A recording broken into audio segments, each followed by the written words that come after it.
Hello, Kakigol. So, ito yung number 71 na natin, no? Yung sa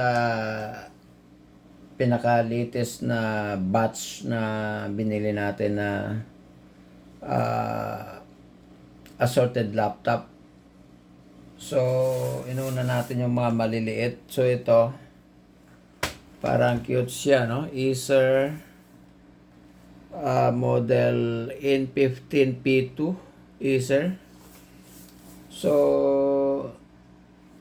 tingnan natin kung anong... Again, this is number 71. So, we started with number 70. Dahil yung mga last batch natin is mga umabot tayo ng mga 60 plus. So, hindi ko na matanda kung anong last number noon. Kaya, nag-umpisa tayo ngayon sa number 70. So, ito pangalawa na, number 71. So, yung una kasi is Asus EEE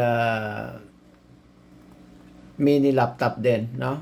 Kung nakita nyo yung previous video natin. So, ito is Acer 110 model N15P2. So, cute siya, no? Buo. May screen. Hindi natin alam kung ano sa loob nito, para hindi pa siya nabuksan. Buo pa yung mga screws niya, no? Yung mga screw bolt niya, kompleto pa. Pero pwede man natin ito buksan, no? Ay, testing muna natin. Okay. So, ang supply nito is only 5 volts. No?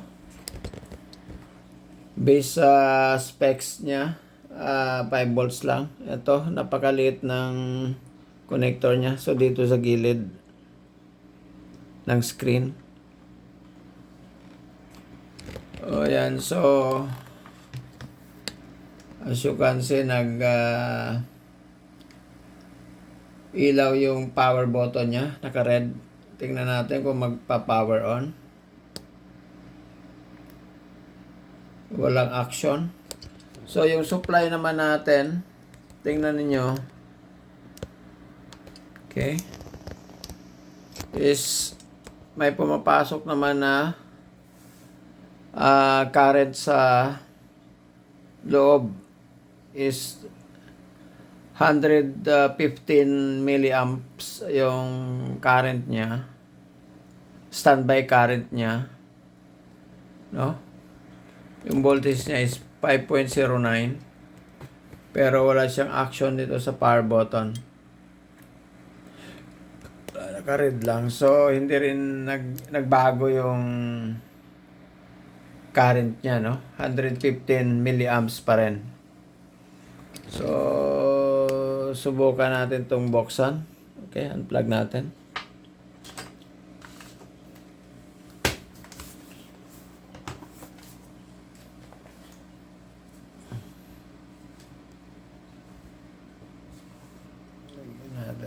Para hindi masyadong magasgas, sayang naman.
Okay.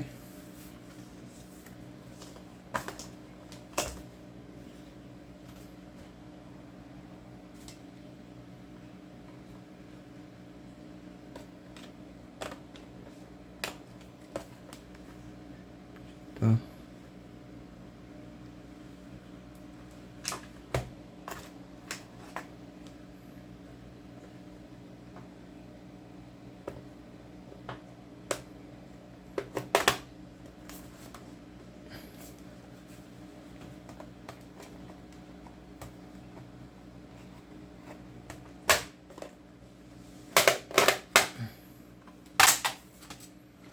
Yan. So,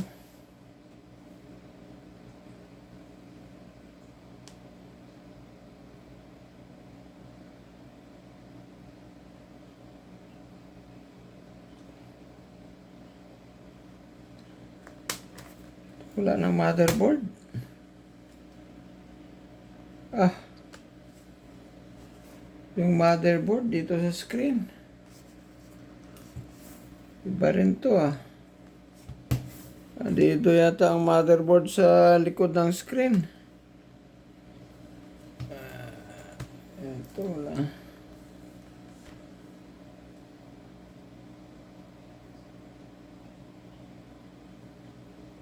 Keyboard lang yata dito. Iba rin to ah.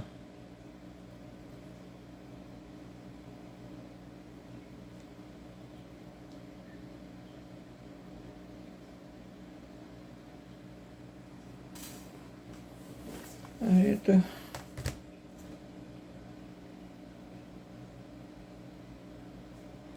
Ito ba ang motherboard?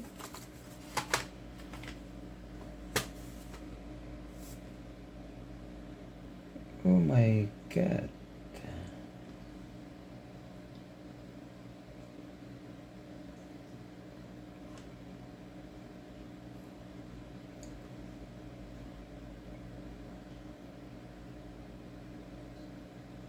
Okay. Dito ah. Iba rin to ah.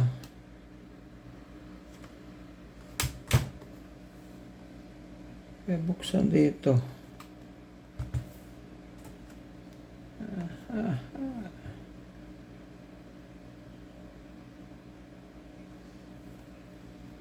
Hirap to buksan ah.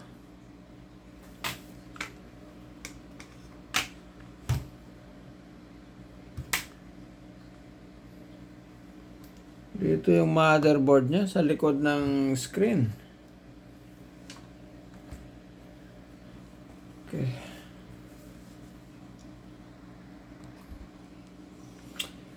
Okay guys, so medyo bago ako dito sa style nito. Mahirapan tayo magbukas ng paano buksan dito sa screen niya para ma-expose yung andito yung mainboard niya sa likod ng screen. So ibang style nito, wala dito sa ilalim ng keyboard ang circuit motherboard niya, no? So try natin to magbukas ng another one, parehong model. Yan. So, ito na lang is number 71, number 72. Tingnan natin, pareho silang model.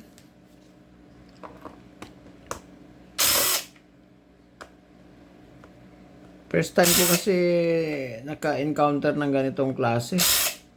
Yung board nasa likod ng screen. Kung ito pareho pa rin, then ganito talaga siguro ang design niya. Ito parang hindi pa rin nabuksan to yun.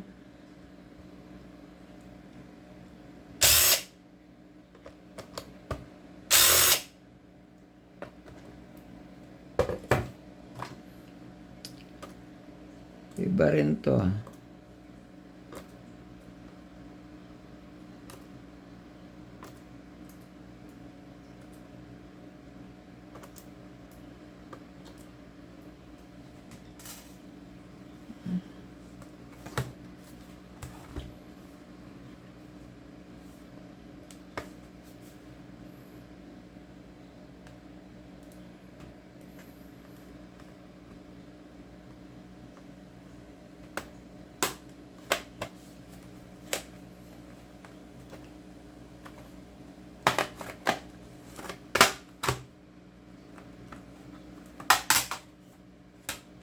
pareho talaga siya.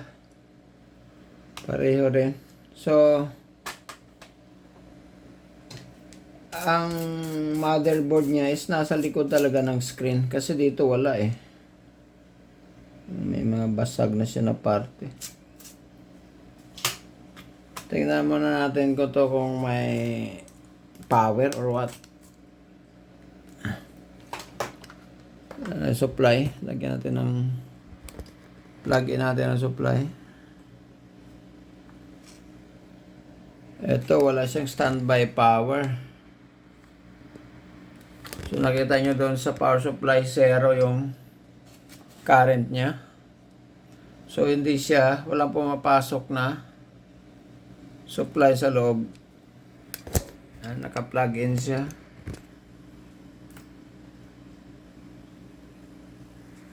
So, walang standby power dito sa power button. Okay. So, unplug natin.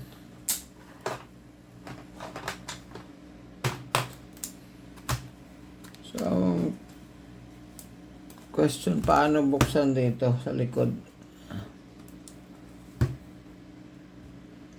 Hirap nito ah.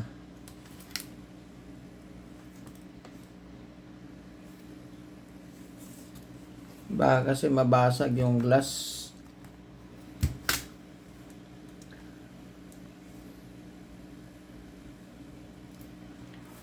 Wala ring screw.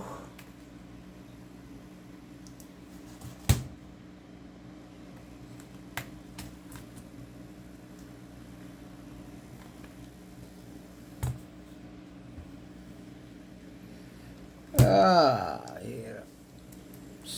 Basag na yung ano niya dito. Sayang. Acer 110. 2-in-1. Saan din ito?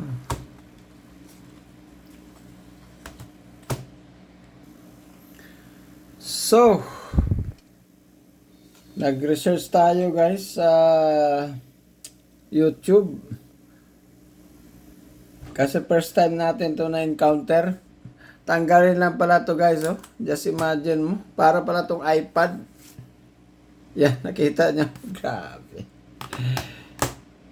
Na-ignorante tayo dito, ah. So, ito pala is keypad lang or keyboard lang, no? My goodness. So, ito pala siya is iPad talaga ang dating. iPad. Okay, iPad talaga siya. Oh my goodness. Kaya pala 5 volts lang din yung supply. Try natin.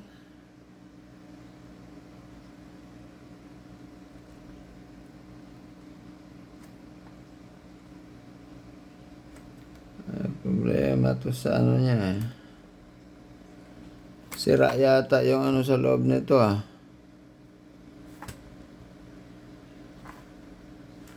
So yung isa pala, yung ito pala. Ito number 71. So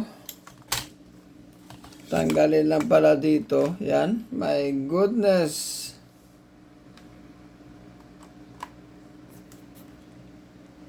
Natin. Ayaw siya mag-power. Naka-standby lang siya. iPad pala talaga siya. Okay.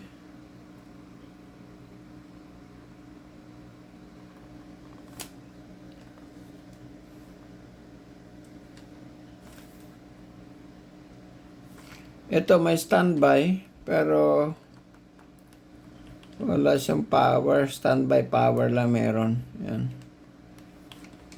Ito namang isa. Parang sira yung charging port niya dito. Parang wala na yung pin niya sa loob.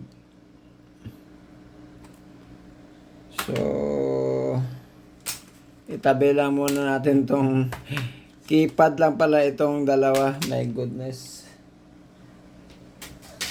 Na-ignorante tayo. Sandali iPad lang pala to. iPad na parang mini laptop. Kasi may ano siya pero detachable pala ito. So ang pagbukas pala nito parang sa cellphone din. Dito mabuksan sa glass.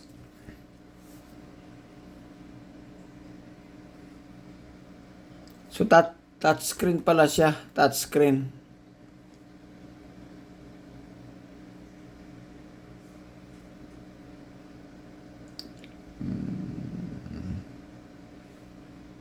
Kaya pala siguro 2-in-1 nakalagay. Ibig sabihin, pwedeng parang iPad. Tanggalin mo yung keyboard niya. Tapos,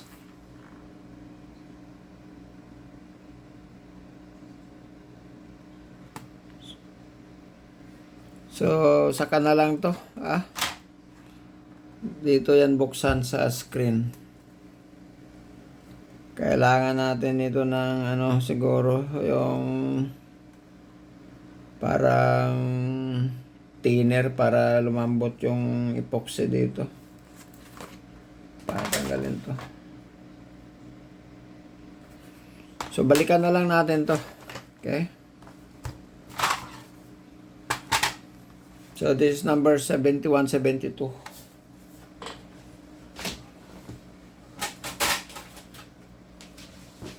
So stop na natin yung video natin ito, guys.